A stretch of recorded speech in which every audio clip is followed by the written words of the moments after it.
On assiste actuellement à l'encontre de mon pays à une énorme campagne internationale qui cherche systématiquement à répandre des mensonges ou à dénaturer la vérité afin de mieux submerger un Vietnam qui lutte courageusement contre le communisme mondial et qui est en train de gagner sa guerre. Je suis la cible favorite de cette campagne, car j'ai décidé de ne pas me laisser intimider, mais au contraire de la dénoncer.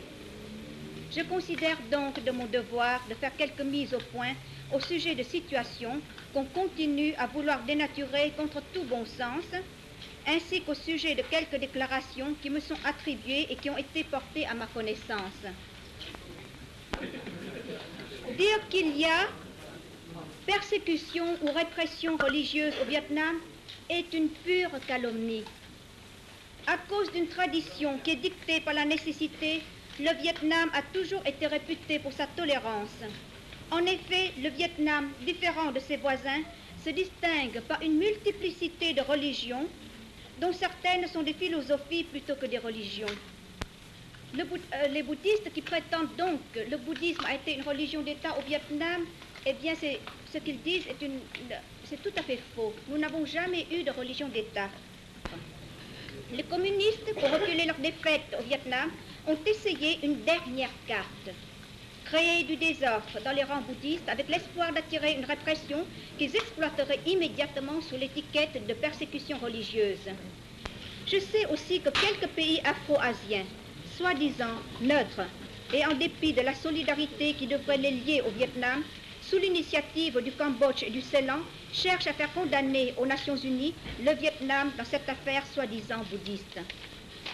Alors que le Vietnam ne peut pas avoir la même plateforme qu'eux pour répondre et se défendre, étant jusqu'ici systématiquement écarté de l'ONU par le seul veto russe. J'ai toujours cru que justice est de ce monde aussi. Je ne me tracasse donc nullement d'une possible condamnation venant de ces pays, car en nous condamnant, ils se condamneraient eux aussi. En effet, quand on se tait constamment devant les crimes les plus flagrants du communisme et dont le plus récent est l'invasion du Tibet, il n'y a rien d'honorable à accabler injustement un pays dont le seul crime est de vouloir être indépendant.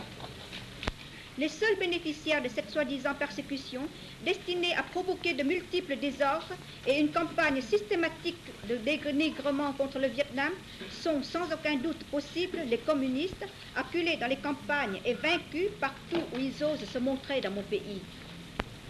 Je trouve extrêmement présomptueux que des étrangers ou des Vietnamiens à citoyenneté étrangère, toujours réfugiés en terre étrangère, puissent se prétendre plus patriotes que nous, les combattants de première ligne, et faire fi des décisions du peuple vietnamien manifestées par des élections libres pour décréter que notre exécutif manque de support populaire et se plaindre en même temps, de la façon la plus illogique qui soit, que notre législatif n'est qu'un fantoche de cet exécutif.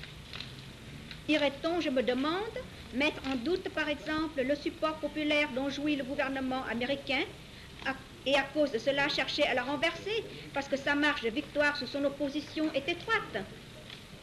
Irait-on aussi douter de la légitimité des parlements chaque fois qu'il approuve un projet de loi présenté par l'exécutif? Ici, il faut encore rappeler que la guerre n'aurait pas pu être vaincue militairement si elle ne l'était pas aussi politiquement.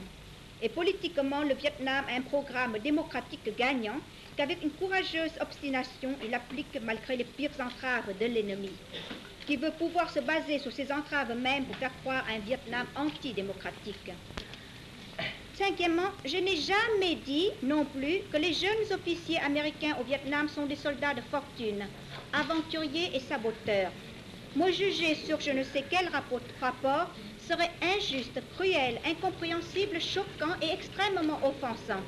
Surtout quand toutes mes conférences de presse sont enregistrées, vous le voyez. Je suis la première à rappeler cela aux femmes vietnamiennes, que la gratitude envers le peuple vietnamien est un devoir pour nous, Vietnamiens.